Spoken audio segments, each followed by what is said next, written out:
Assalamualaikum dan selamat sejahtera kepada semua geng bayang yang sedang menonton Hey Shadows channel. Dan seperti biasa, Shadows harap korang semua berada di dalam keadaan baik-baik belaka. Tak lupa juga kepada korang yang masih baru lagi di channel Shadows, Shadows mengucapkan selamat datang ke Hey Shadows channel, di mana Shadows berkongsikan dengan korang kisah-kisah seram, kisah misteri dan juga kisah sihir yang berlaku kepada individu-individu yang kurang bernasib baik. So, kisah pada hari ini boleh dikatakan satu kisah yang amat diminati ramai. Dan seperti korang boleh tengok pada title hari ini, Shadows akan kongsikan satu kisah berkenaan pocong, di mana seorang lelaki yang terlalu taksub dengan pocong ni sampailah ia memudaratkan diri dia sampai ke hari ini. So, tanpa membuang masa, jom kita perdengarkan kisah mantra pocong pada hari ini. Rolling. Wow. Tiba.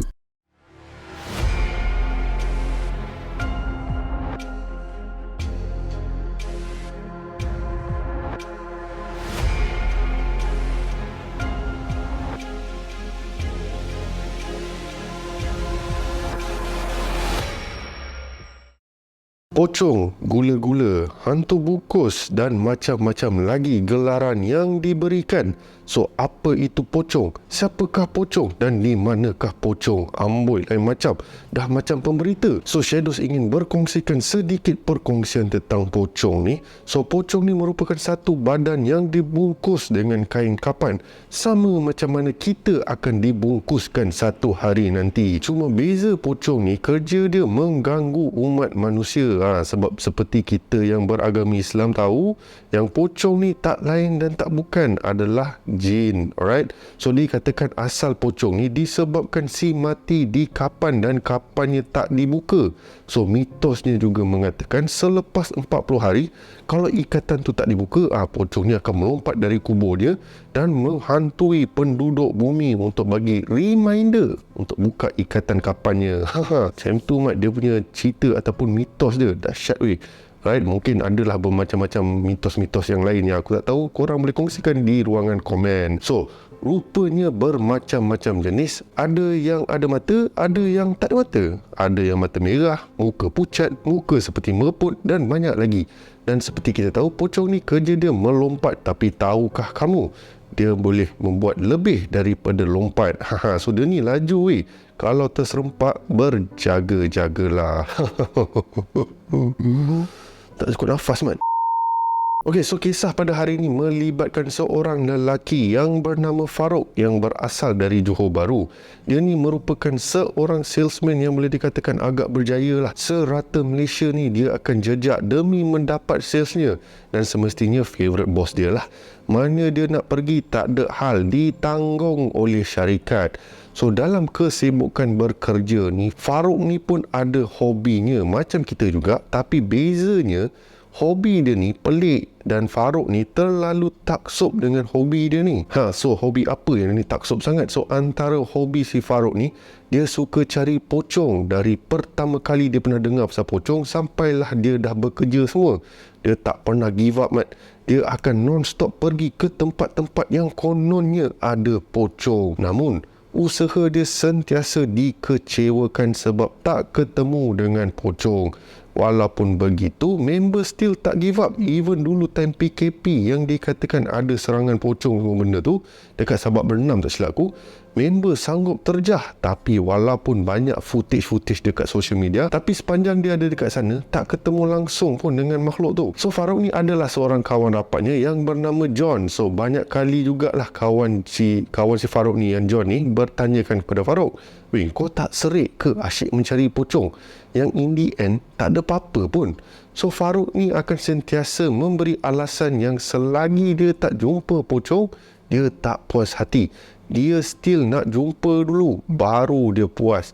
So si John ni risau akan keobsesian.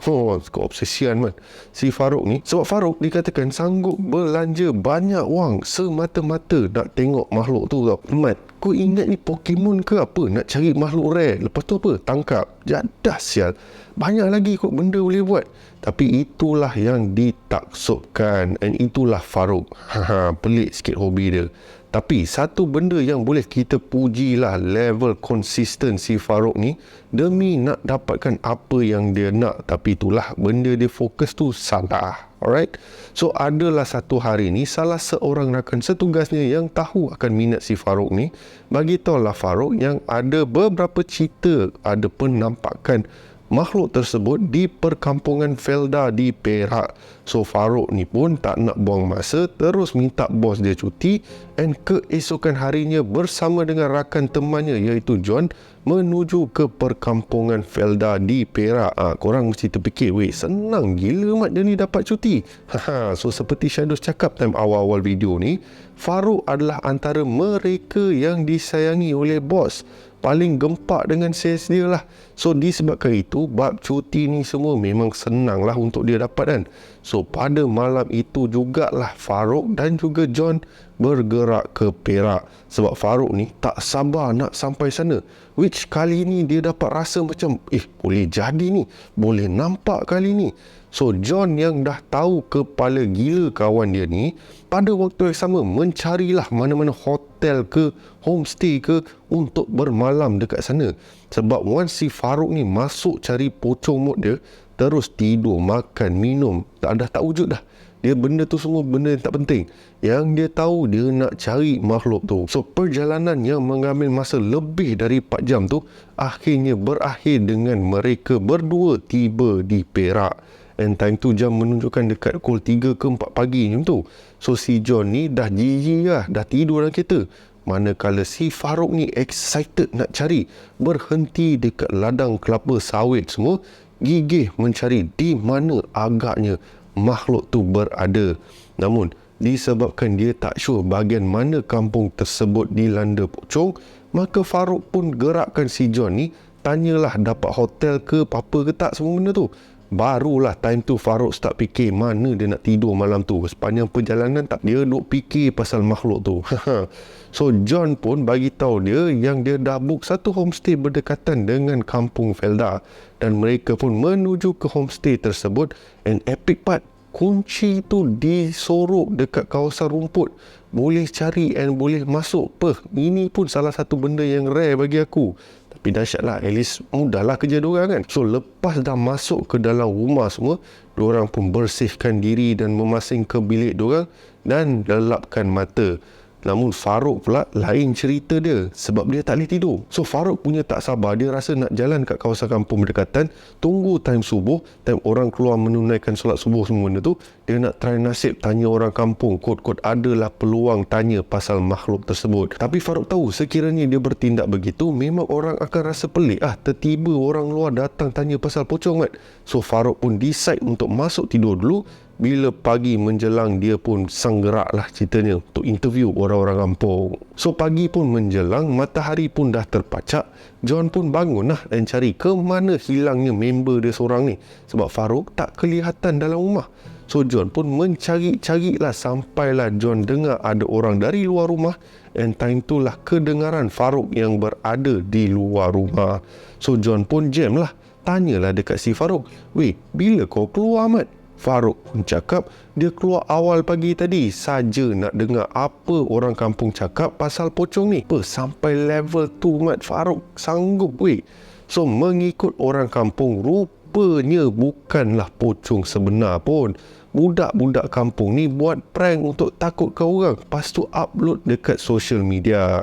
Itu benda tu bagi aku bukan satu benda yang baru lah. Memang sekarang ramai orang tengah buat benda-benda macam tu. So lepas dah tahu pasal insiden tu, John dan juga Farouk ni pulanglah ke JB. Farouk lah antara paling kecewa lah sebab berharap sangat dapat jumpa. Sekali bukan hantu betul mat, rupanya prank je. So begitulah ketaksoban si Farouk ni. Disangkakan habis dekat situ, namun dia never give up. Bila mana ada peluang saja, dia akan gerak ke tempat yang ada kononnya penampakan pocong ni. Jalan Cemaluang lah, Bukit Putus lah, korang namakan je lah. Mana tempat selagi ada penampakan pocong di situ, adalah si Farouk ni. Namun selalunya dikecewakan. John pun dah berbuih mulut nasihat si Farouk ni untuk lupakan hobi dia yang pelik, tapi Farouk still berkeras dan teruskan azam dia untuk mencari pocong. So ada satu hari ni di mana Farouk bagi tahulah John yang ada satu tempat yang dia kena pergi. Tapi ada benda yang dia kena buat supaya pocong tu muncul. So John pada ketika itu rasa tak sedap hati lah cerita dia kan. So John tanyalah pada si Farouk, kau nak buat apa weh? Jangan pelik-pelik mat. Kalau over sikit kau punya aktiviti ni aku tak join weh. Farouk pun cakap, kau tak nak join pun tak apa. Aku bagi tahu je. Aku nak gerak ke jalan Mahmudiah. Tepi kubur tu. Mana tahu ada can ke, sebab apa ramai kata ada penampakan dekat situ. So John pun membantah lah, weh janganlah pergi tempat tu, dekat kubur kan, takkan pasal hobi kau sanggup nak buat benda-benda yang tak betul. So Farouk pun balas, bro macam ni bro, kau nak ikut dipersilakan, tak nak aku tak paksa, plus ini memang hobi aku bro. So John pun bagi tahu lah dia memang tak nak follow, dan pada malam tu jugalah Farouk gerak pergi ke Jalan Mahmudiah. So jam menunjukkan pukul 12 pagi dan kelihatan lampu kereta Farouk park tepi berdekatan dengan kubur Mahmudiah, dan pada ketika itu Farouk pun keluar dari keretanya dan suasana sekelilingnya sunyi, dah boleh terasa semacam ketenangan macam tu lah. So Farouk pun macam, tak adalah aku nak rasa seram mana pun dekat tempat ni kan. Biar betul. Lalu Farouk pun masuk ke dalam keretanya dan ambil sekeping kertas yang dilipat, di mana dia simpan di dalam dashboard dia. So Farouk pun membuka lipatan kertas tersebut yang tertulis cara menyeru pocong. Member ada mantra untuk seru mat. So Farouk pun membaca mantra tu dan cuba menghafal, sebab kononnya bila dibaca tanpa tengok kertas tu, impact dia kononnya lagi kuat lah. So lepas beberapa momen macam tu, Farouk pun membaca Ya benar-benar. So biasa lebih kurang macam tu lah. Aku pernah dengar cara orang baca mantra tu. So memang tak aku nak baca mat. Kan belakang aku ni balcony kau tahu tak? Jangan buat So yes. So berbalik kepada cerita, lepas Farouk membaca mantra tu berkali-kali, tak ada kelihatan apa-apa yang terjadi. So Farouk pun decide lepak kejap, kot ambil masa untuk ambil efek. Macam tu mat, macam ambil drug macam tu. Gila. So tak lama lepas tu kedengaran motor dari jauh tau menghala ke arah Farouk. So Farouk tertiba debar tu, rasa berdebar. Sebab apa? Takut perompak ke apa kan. Dia tak risau hantu, dia risau perompak. Tapi bukan, rupa-rupanya kawan si Farouk ni, iaitu John yang sedang datang. So Farouk ucap, datanglah, kata tak nak datang tadi. So John pun cakap lah, aku datang nak make sure kau okey je mat. Yelah, tak pernah kau pergi cari menatang ni sorang-sorang, tertiba lah kau gerak sorang-sorang. So aku rasa tak sedap hati lah. So Farouk pun bagi tahu, aku baca mantra ni yang kononnya akan buat pocong ni muncul. Kok dekat area kubur ke apa lah. Tapi aku dah tunggu kat sini dah hampir setengah jam lah, tak ada apa-apa pula yang muncul. So John pun bagi tahu, mungkin bukan nasib kau kot untuk tengok benda-benda macam ni. Macam ni lah, apa kata dari kau cari pocong kan, apa kata kau cari rahmat Tuhan, kan lagi elok tu dari kau cari hantu. Namun Farouk hanya mendiamkan diri, dan selepas hampir sejam berlalu, Farouk pun macam, John macam ni lah, aku rasa aku balik lah. Aku rasa sepanjang masa aku mencari makhluk ni, macam tak lah, selalu tak kelihatan. Yang selama ni buat aku terfikir macam, betul ke apa yang orang nampak? Atau itu hanyalah cerita yang direkakan untuk menakutkan orang? So aku rasa macam aku nak stop lah cari datang ni. So John pun rasa tenang lah, sebab rakannya akhirnya decide untuk stop pencarian pocong dia. So lepas tu semua dah in agreement, semua cakap okey lah, jom lah kita pun pulang. Lalu dorang pun pulanglah ke rumah masing-masing. So pada malam itu, macam biasalah, Farouk naik ke apartmen dia yang terletak di JB dengan muka kecewa. So Farouk pun naiklah lift macam biasa dengan muka kecewa semua benda tu. And time tu lah Farouk juga perasan, siapa pula pakai minyak wangi dalam lift ni?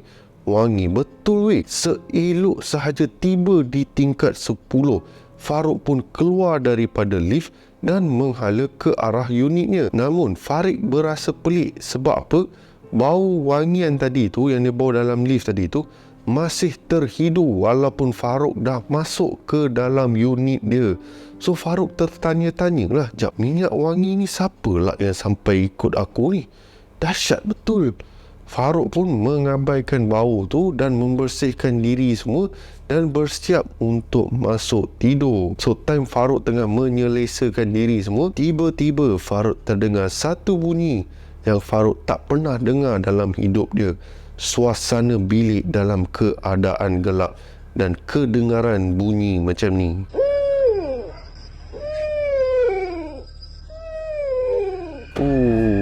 Meremang pula aku dengar benda tu.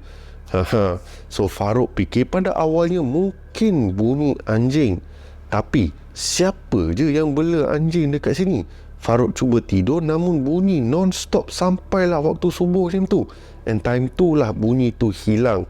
And lepas tu elok Farouk nak lelapkan mata, bunyi alam dia pula berbunyi. Member memang lemau lah time tu kan. So Farouk pun cubalah untuk bangun siapkan diri, namun tak berjaya dan Farouk end up terus sambung tidur. So John yang pada ketika itu berada di office berasa pelik. Partner dia ni tak pernah lambat, selalu on time ataupun terlebih awal. Ni tak nampak batang hidung pun. And katakan kalau MC pun mesti si Farouk ni akan bagi tahu. So dalam pukul 9 lebih macam tu barulah nampak kelibat si Farouk ni masuk office. John pun tanyalah, "Weh, apa hal mat kau lambat hari ni?" So Farouk pun hanya cakap yang dia terlelap dan lupa pasang alarm, which membuat John ni terasa pelik sebab selama John berkawan dengan si Farouk, Farouk antara mereka yang paling disiplin dalam kerja dia, dalam hal urus semua benda-benda hal ehwal dia lah. Senang cerita macam tu lah. So selepas selesai kerja untuk hari tu, John ajaklah dia makan malam semua benda tu. Tapi disebabkan tak cukup tidur, Farouk kata dia tak nak lah, dia nak balik, nak rehatkan diri sebab dia rasa badan tak sedap. So John pun cakap, jaga-jaga, balik nanti basuh kaki dulu. Dah senja ni, Kang Pocong datang satu hal pula. Si John ni buat lawak lah. So Farouk hanya tersenyum sipi, tak larat nak layan lawak si John ni. So setibanya Farouk di apartmen dia, sambil dia nak buka pagar unit dia, sekali lagi Farouk ditegur oleh bau yang wangi tu. Namun banding malam sebelumnya, wangi dia taklah sewangi kali pertama yang dia bau. So Farouk pun masuklah ke dalam unit dia dan Farouk macam tak percaya dengan apa yang berlaku. Dia nampak keadaan rumah dia bersepah. Barang dalam peti ais, barang-barang di ruang tamu semua berselerak, dan disebabkan makanan dalam peti ais berada di luar, so adalah makanan-makanan dah start membasi, dah ada bau. So Farouk berasa pelik dengan situasi itu, namun disebabkan member dah penat, Farouk just teruskan kemaskan rumah. Dan selepas hampir sejam macam tu mengemas, si Farouk ni pun semua pergi mandi semua benda tu and terus ke bilik dia. Kurang daripada seminit terus boom, KO mat. Itu betapa penatnya si Farouk ni. Jam menunjukkan pukul 1 pagi. Farouk tertiba terjaga sebab kebas di kakinya. Korang tahulah sakit krem yang dekat kaki tu kan, yang menjerit-jerit lah member kan. So lepas dah reda semua, Farouk pun bangun and menuju ke dapur untuk minum air. So tengah on the way ke dapur tu, Farouk sekali lagi terdengar bunyi yang dia dengar malam sebelum itu.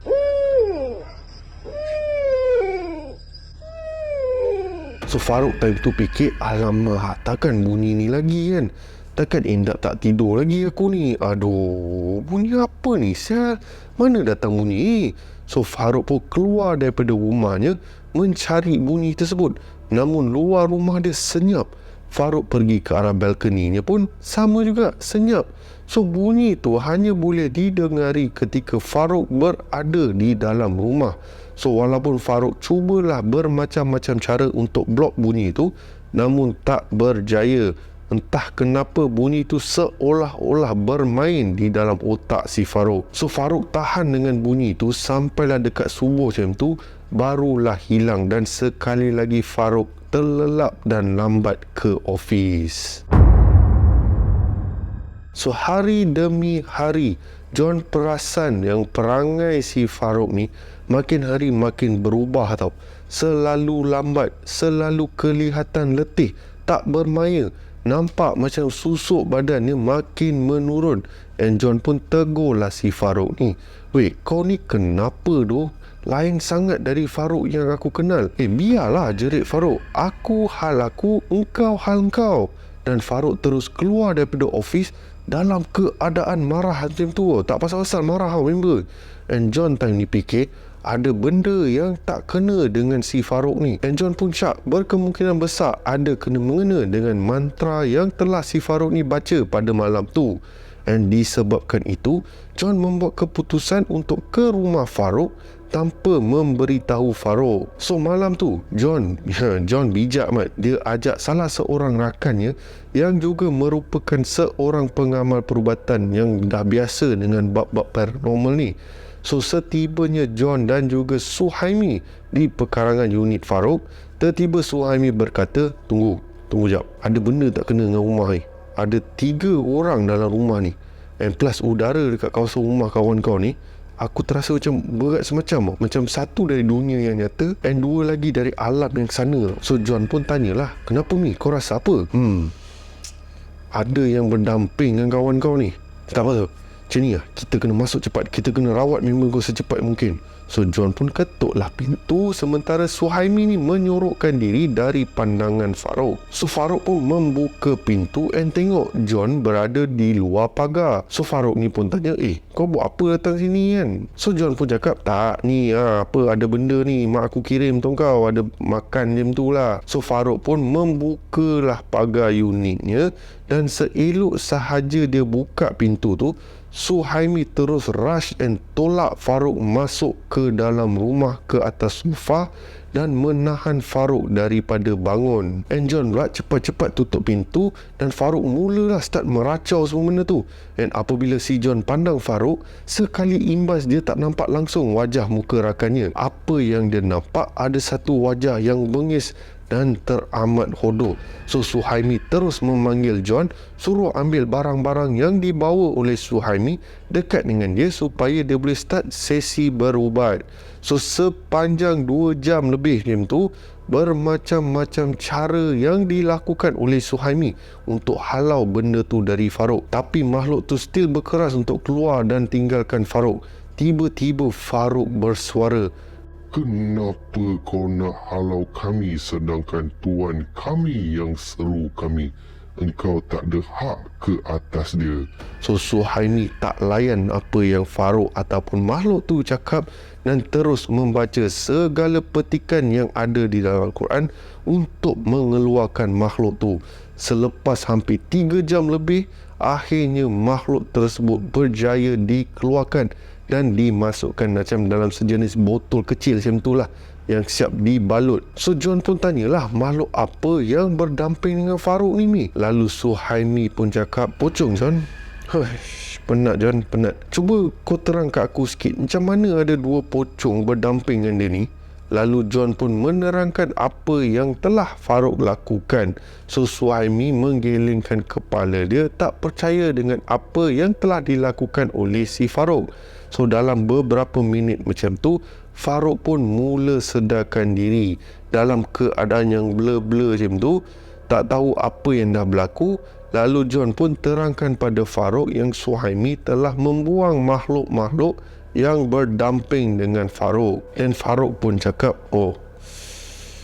pocong tu kau tahu? Tanya John pada si Farouk. So Farouk pun cakap, tahu sangat bro.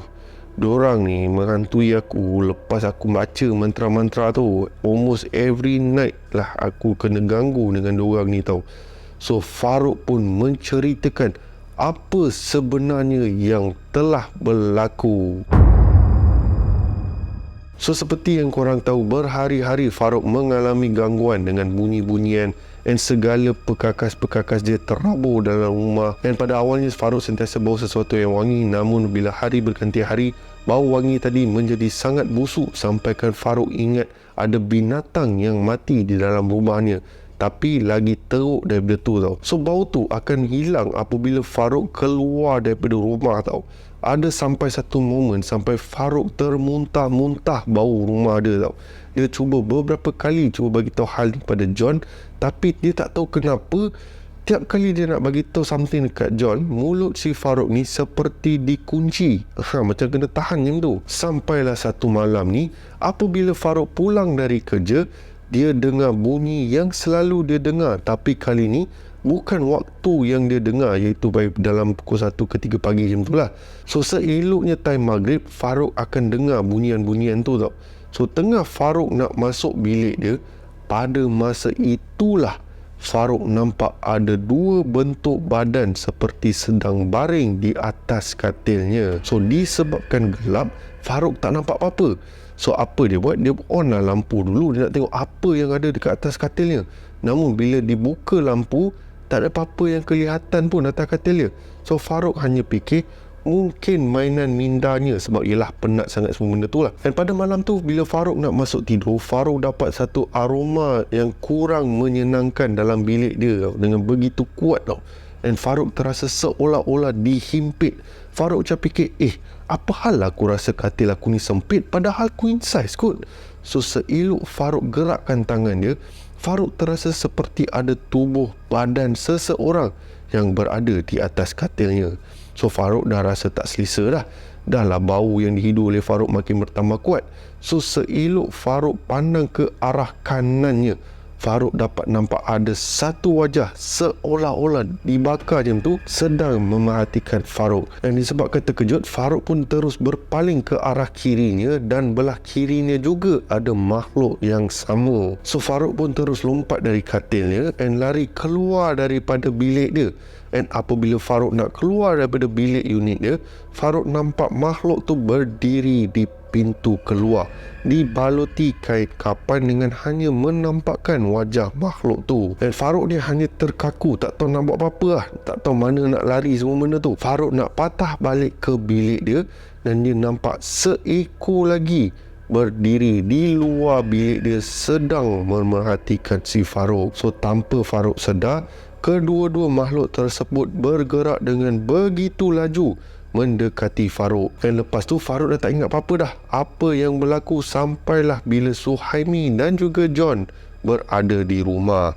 So Suhaimi pun bagi tahulah dekat Farouk, nasib baik kamu ada kawan seperti John untuk tengokkan awak. Kalau tak, entahlah sesilap jasad awak pun dah dibawa lari ke mana pun tak tahu. So Suhaimi pun cakap, jomlah kita pergi buang diorang ni dulu. Dan selepas pocong tu dah dibuang semua benda tu, John pun offer diri dia untuk teman si Farouk sampailah Farouk pulih semangat semula. So selepas sebulan je tu, lepas Farouk dah pulih sepenuhnya, time diorang nak balik, John bergurau lah dengan dia. Since kau dah ada experience dengan pocong semua benda ni, tak nak try hantu lain ke?